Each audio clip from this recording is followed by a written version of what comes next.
High, আমি সুইটি। তোমাদের জন্য প্রতিদিন আমি মজার মজার সব গল্প নিয়ে আসি আর গল্পের পাশাপাশি থাকে তোমাদের জন্য সব মজার মজার কাহিনী। আমি জানি আমার গল্পগুলো শুনে তোমাদের অনেক মজা দেয়। এমনই সব সুখের গল্প পেতে আমার চ্যানেলটি সাবস্ক্রাইব করে আমার সাথেই থেকো। তো চলো দেরি না করে শুরু করে দেই আজকের রোমান্টিক গল্প। একটা লাইক দিয়ে দেখতে থাকো আর মজা করতে থাকো। ফাহিম ঘরে ফিরল সন্ধ্যা ৬টায়, প্রায় ৫ মিনিট পরেই বন্যা কলিং বেল দিল। ফাহিমের কেন যেন মনে হল ওর মনটা অনেক খারাপ। সুন্দরী মেয়েদের মন খারাপ কখনোই ফাহিম দেখেনি। বন্যার এই মন খারাপ করা চেহারা দেখে ফাহিমের নিজেরই মনটাই খারাপ হয়ে গেল। ফাহিম বলল, মন খারাপ নাকি বন্যা? কই না, টায়ার্ড মনে হচ্ছে। দুপুরে কিছু খায়নি তো, তাই ফাহিম বলল। খাওনি কেন? বন্যা বলল, বললাম না, বাবা মা বেড়াতে গেছে। সবসময় লাঞ্চ বক্স নিয়ে আসি, ক্যাফেটেরিয়ায় খাবার আমার রুচি হয় না। ফাহিম বলল, ও সেই কথা। আমার রান্না করা খাবারে রুচি হবে তো? ফাহিমের কথা শুনে বন্যা এবার খিলখিল করে হাসল। হাসলে এত সুন্দর দেখায় কেন? সে হাসতে হাসতে বলল, রুচি হবে না কেন? ওই দিন খেলাম। ফাহিম বলল, ঠিক আছে, তুমি তাহলে হাত মুখ ধুয়ে ফ্রেশ হয়ে নাও। এরপর একটু বিশ্রাম করো। বন্যা বলল, গোসলটাও সেরে ফেলি। কি বলো? ফাহিম বলল, যেমন তোমার ইচ্ছে। ফাহিমের কেন যেন মনে হল বন্যা আজ চরম মোডে আছে। এই সুযোগে সেও কি তার সাথে গোসলটা সেরে নিবে না? কিন্তু ও যদি আবার মাইন্ড করে? করবে কেন? রাতেই তো আমরা এক বিছানায় থাকব। কত সুখ দিব। এমনটা ভাবছে ফাহিম। তাই দ্বিধা না করে বলেই ফেলল, আমিও কি তোমার সাথে একসাথে গোসল সেরে নিলাম না? বন্যা বলল, তাহলে তো ভালোই হয়। কিন্তু আমার যে প্রচণ্ড ক্ষুধা। রান্না কি হবে? ফাহিম বলল, রাইস কুকারে ভাত বসিয়ে দিচ্ছি, গোসল করতে করতে হয়ে যাবে। আর তরকারি সকালে রান্না আছে, সেটা দুজনের হয়ে যাবে। বন্যা কথা বলতে তার পরনের স্কিন টাইট টি-শার্টটা গলার উপর থেকে বের করে নিতেই তার ওই দুটো দেখে ফাহিমের অবস্থা কেমন যেন হয়ে উঠল। ফাহিম এক লোভনীয় দৃষ্টি নিয়ে বন্যার ওই দুটোর দিকে তাকিয়ে রল। বন্যা ফাহিমের চোখের দিকে তাকিয়ে মিষ্টি করে হাসল। সে যেন তার এই লোভনীয় চাহিনিটাই আশা করছিল। ফাহিম এতদিন চোরের মতো তাকাত, সেটাই মনে হয় বন্যার কাছে বিরক্তিকর ছিল। সে অনেক মুগ্ধ হয়ে তার শরীরের সৌন্দর্যগুলো দেখাতে প্রস্তুতি নিতে থাকল। এরপর সে দুহাত পিছনে ঢেকে দিয়ে পোশাকগুলো খুলতে খুলতে বলল, কি ব্যাপার? রাইস কুকারে চাল ঢেলেছ? ফাহিম লজ্জিত হয়ে বলল, হ্যাঁ, দিচ্ছি। ফাহিম রাইস কুকারে তাড়াহুড়ো করে চাল ঢেলে ধুতে ধুতে বন্যার ওই দিকে তাকিয়ে রইল। ফাহিম অনেকটাই হা হয়ে বন্যার দিকে তাকিয়ে রইল। বন্যা তারটা খুলে বিছানার কোণের দিকে ছুঁড়ে ফেলে দিল, তারপর নেভি ব্লু কালারের প্যান্টের হুক খুলতে বলল। অমন হা করে কি দেখছ? মনে তো হচ্ছে জীবনে কোনোদিন আমাকে দেখনি। বন্যা তার পোশাক সব খুলে বাথরুমের দিকে এগিয়ে গেল।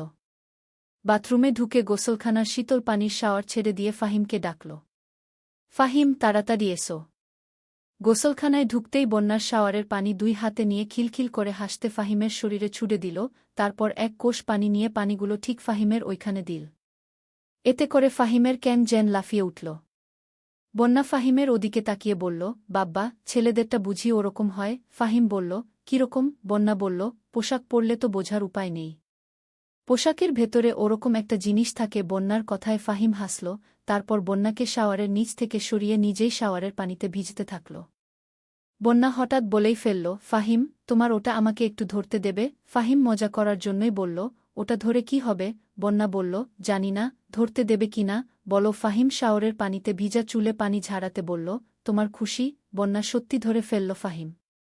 বন্যা নরম হাতের স্পর্শ পাওয়া মাত্রই সমস্ত শরীরটা কেমন যেন হয়ে উঠল ফাহিমের। অনেক ইচ্ছে হল এই বাথরুমের ভেতরে বন্যাকে নিয়ে একবারে স্বর্গে চলে যেতে। এতে করে বন্যা আবার কি ভাববে? বন্যা যতই ওই ধরনের মেয়ে হোক না কেন, মনটা অনেক সাদা। শীতে আপাতত বন্যাকে বন্যার মতোই ছেড়ে দিল ফাহিম। স্বর্গে যাওয়ার সময় তো আর চলে যাচ্ছে না। বন্যার সবগুলো ব্যাপার যেন ছোট গল্পের মতো শেষ হয়েও হল না। এমন একটা ভাব হঠাৎই মুক্ত করে দিয়ে উঠে দাঁড়াল, তারপর রাগ করার ভান করে বলল, কি সাংঘাতিক! তুমি দেখছি নিজেই শুধু গোসল করছ। এই বলে সে ফাহিমকে সরিয়ে দিচ্ছে, নিজে শাওয়ারের পানিতে ভিজতে থাকল। শীতল শাওয়ারের পানিতে ভেজার বন্যার সবকিছু ফাহিম মুক্ত হয়ে দেখছিল। কি সুন্দর বন্যার ওই দুটো শাওয়ারের পানিতে ভিজতে। বন্যা বলল, তুমি কখনো সুখ নিয়েছ ফাহিম? এমন একটি প্রশ্ন করতে ফাহিম অনেক বিব্রত হয়। মিথ্যা কথা ফাহিম কি বলবে? ইচ্ছা পর্যন্ত ফাহিম কতবার করেছে জীবনে? ফাহিম না শোনার আর ভান করে রইল। বন্যা আবারও বলল, কই বললে না তো। ফাহিম শরীরে সাবান মাখতে বলল, জানাটা কি খুব জরুরি? বন্যা রাগ করার ভান করে বলল, এত কথা পেঁচাও কেন? করেছ কি? করোনায় এক কথায় বলে দিলেই তো পারো। ফাহিম বলল, করেছি। ফাহিম ইচ্ছা পূরণ করেছে। কথাটা শুনে বন্যার মন খারাপ হয়েছে কিনা বুঝতে পারল না। ফাহিম সে আর কথা বলল না। শ্যাম্পুর টিউব থেকে হাতে শ্যাম্পু ঢেলে মাথায় দিতে থাকল নিজের মনে। এতে করে বন্যার ওগুলো দুলতে থাকল। ফাহিম অনেক কৌতূহল নিয়েই সেটা দেখতে থাকল। বন্যা কি সত্যিই ফাহিমের উপর রেগে আছে কিনা? আসলে সবার কাছে সব ধরনের সত্য কথা বলতে নেই, আর মেয়েদের কাছে তো কোনো অন্য মেয়ের সাথে সম্পর্ক ছিল কিংবা আছে এসব বলতেই এত সহজ কথাটা ফাহিমের মাথায় আসেনি কেন?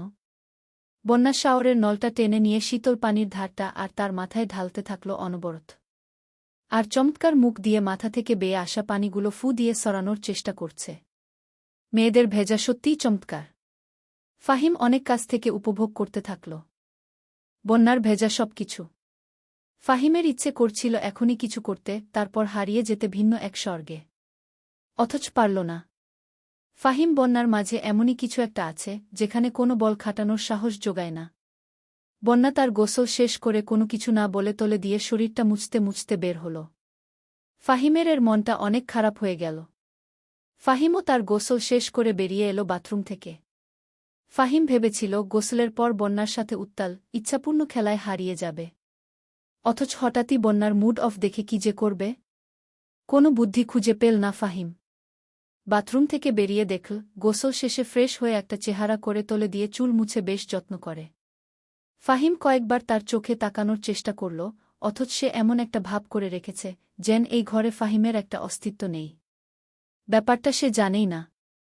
ফাহিমের কেন যেন মনে হল বন্যার মতো মেয়ে এখনও বয়ফ্রেন্ড না থাকার কারণ হল তার এই স্বভাবটির জন্য। সে যেমনই অনেক সহজে মানুষকে অনেক কাছাকাছি চলে আসতে পারে, তেমনি সহজে এড়িয়ে চলতে পারে। আসলে তাকে কেউ এড়িয়ে যেতে পারে না, এটা শুধু সে জানে। আর এই হঠাৎ কাউকে আপন করে নেওয়া গিয়ে আবার হঠাৎ কাউকে এড়িয়ে যাওয়া যে কোনো ছেলেকেই ভাবিয়ে তুলতে পারে। বন্যা চুল মোছা শেষ হলে তলেটা শরীরে পিছিয়ে অতঃপর ফাহিমের বিছানায় শুয়ে পড়ল। বন্যা ইচ্ছা পূরণ করার জন্য কোনো আহ্বান কিনা কে জানে। ফাহিম বলল, তুমি কি আমার উপর রেগে আছো?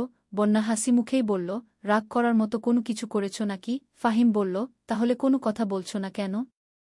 চুপচাপ। আবার শুয়ে পড়লে বন্যা এবার শরীরে হাত রেখে কাজ শুয়ে শুয়ে পড়ল। বললাম না, টায়ার্ড মনে হচ্ছে। সকালে এক পিস পাও রুটি খেয়েছিলাম, এই যা। তুমি খাবার রেডি করো আগে।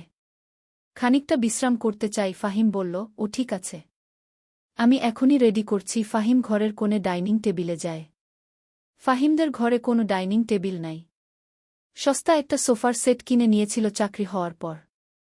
ফাহিম সেই সোফার সামনে নিচু টেবিলে বসে টেবিলটার উপরে খাবার সাজিয়ে রাখল। অতঃপর বন্যাকে ডাকল, খেতে এসো বলে ফাহিম নিজেও সোফাতে গিয়ে বসল। বন্যা বিছানা থেকে নেমে এসে সরাসরি ফাহিমের কোলে উপরে বসল।